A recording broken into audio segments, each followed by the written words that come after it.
It's a great honour to be asked to speak about Jacques and his contribution. For about 2 decades, I had the pleasure and privilege of working and collaborating with Jacques, and regarding him as a friend. We shared many work experiences together and many experiences outside of work as well, including attending Premier League football matches and ice hockey matches in Canada, and shared indeed family events together as well.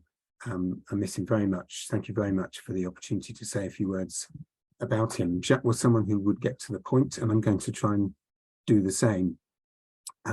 He had a very fine turn of phrase, and the reference to mooses in my title is a lifting of one of Jacques' phrases. During the presentation, it will become clear how he used it and why I'm quoting him on it. He helped me think about multinationals in new ways, and I hope that I can demonstrate that he helped a lot of other people think about them in new ways as well. So Jacques' interest in multinationals extended over a long period. He carried out a number of case studies of workplaces belonging to multinationals over the years. Paul has referred to some of this work. He was involved in what a project that many of us in this session were involved in, called Intrepid, as a series of surveys of multinational companies in different countries.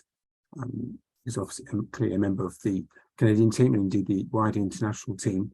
The phrase, "you can't teach an old dog new tricks," was never less appropriate for Jacques. He acquired the quantitative skills late in his career to engage in survey analysis, and publish some very fine papers out of that work.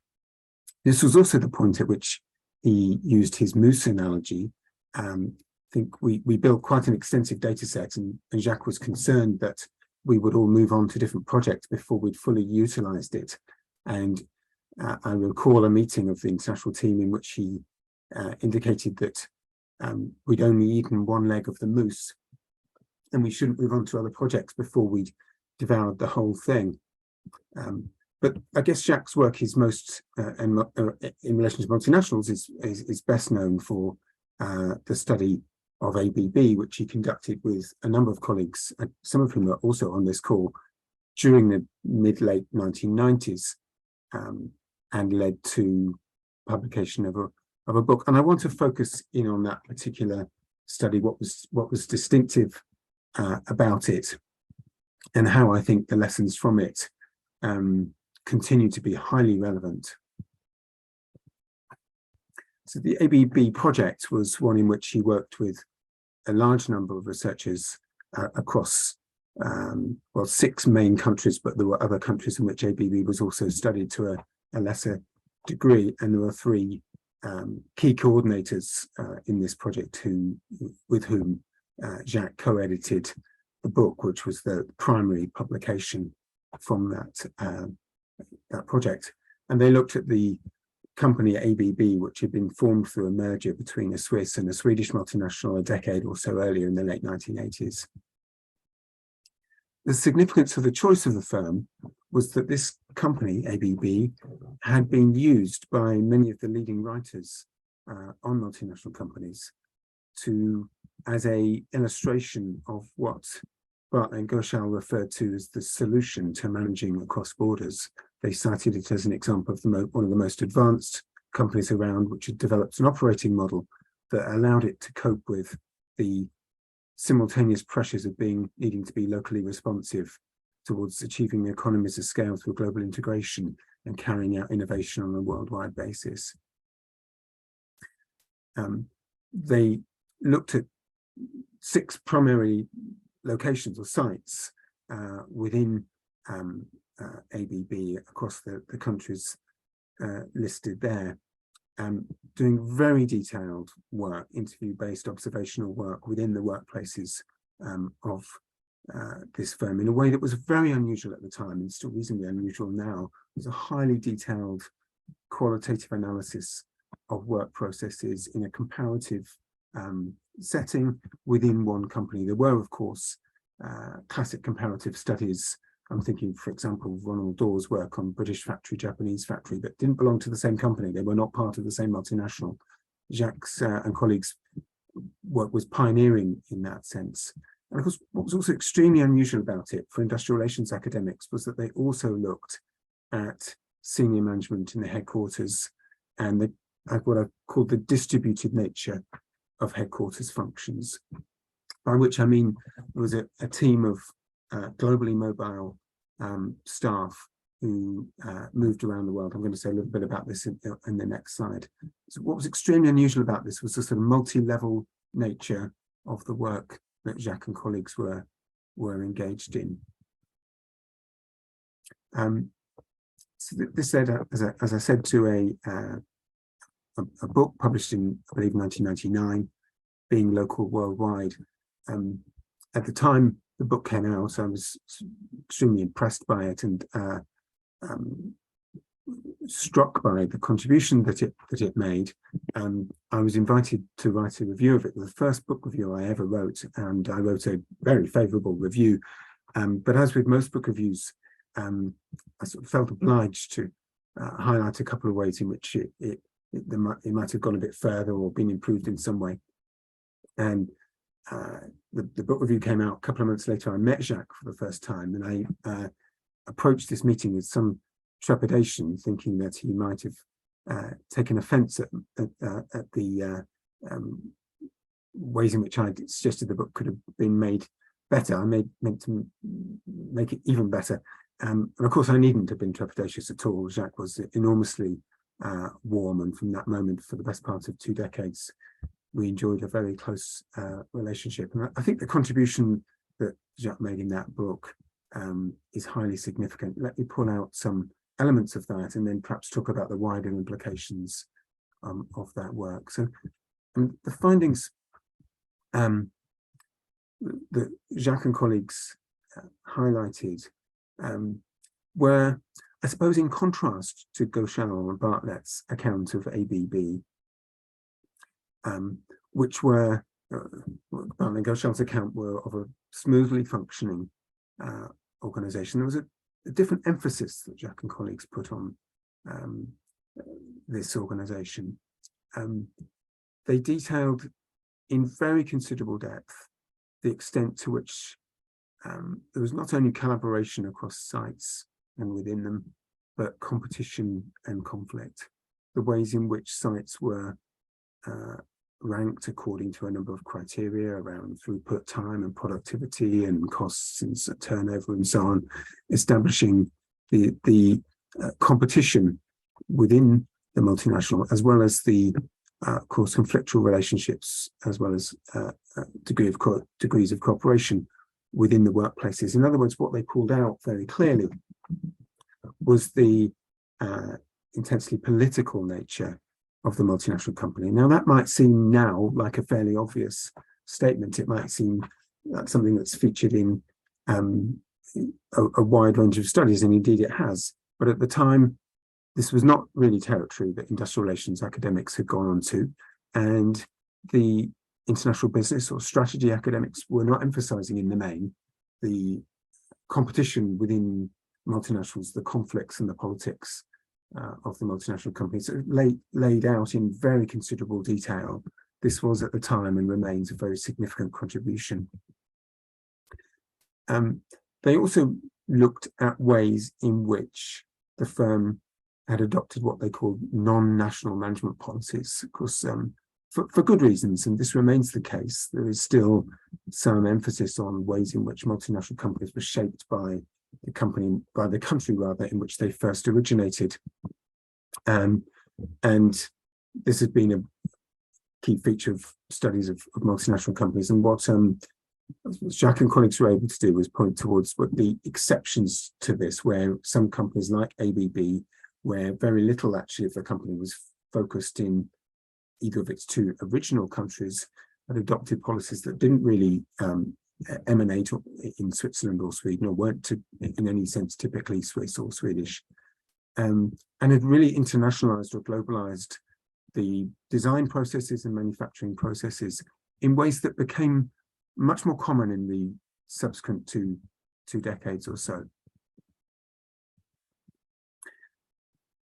I mentioned a moment ago, I mean, Jacques and colleagues not only looked at workers, they not only looked at struggles and processes within workplaces, they also looked, and I know Jacques was really quite intrigued by a group that they referred to as global managers, of which there was a significant cadre or grouping within ABB who travelled 200 days a year, who sought to provide the sort of learning processes across borders and a degree of coherence that the firm aspired to internationally.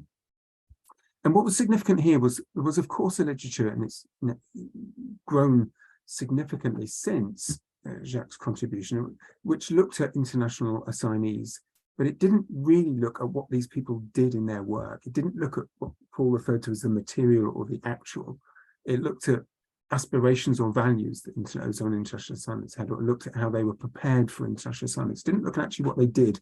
And Jacques' work was, I think, extremely valuable in pointing to what these people actually did in their roles.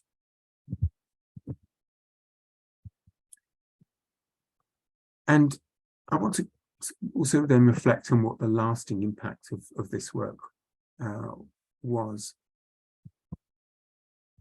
Picking up that theme around global managers, I mean, what would seem obvious to an industrial relations audience was not prevalent in studies of multinationals at the time, and still isn't as much as it should be.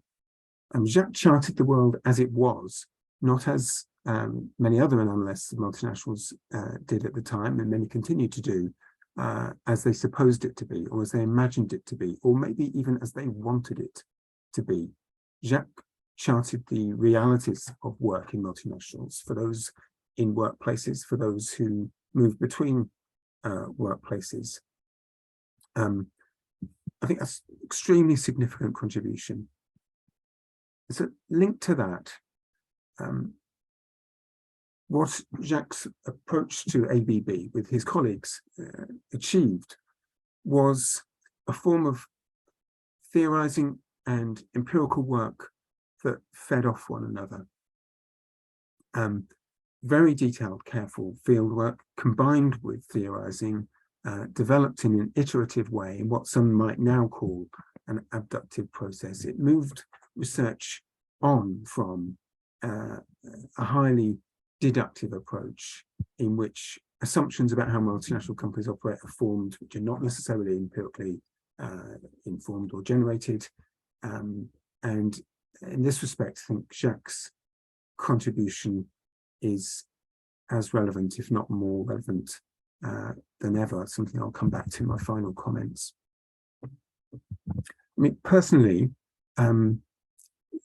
the work that I've done since the collaboration with Jacques has been strongly informed by by what I learned from him.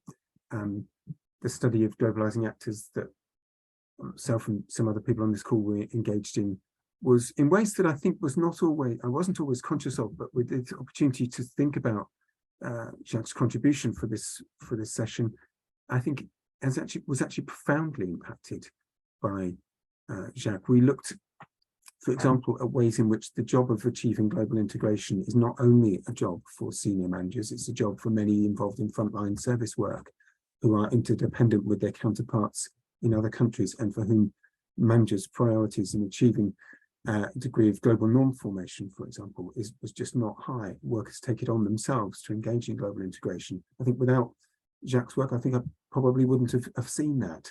And similarly, the ways in which with others, we've questioned the assumption that multinational companies are built around a series of national subsidiaries was again informed by Jacques looking at the world and in general, the multinational company in particular, as it is rather than as it's supposed to be, was very influential. And I think the wider contribution that Jacques made to this field is to show the lasting, continuing contribution that many methodologies or techniques used by those in industrial relations going back several decades can still make. the role of the qualitative case study, the way in which theorizing and empirical work should feed off each other in an iterative way. And while methodological sophistication moves on, and that's fine, I think it's extremely important to retain what is valuable from the past. And I suppose in this respect, what Phil Armand and I, in reflecting on recent work we've been involved in, have called an approach that follows the story, that doesn't presuppose that we know what key processes look like, uses one finding to lead into another, was actually very much something that that Jacques favoured, if he didn't necessarily use that term. And as we've also put it, assuming less and exploring more was also something that was very true to Jacques' tradition and approach.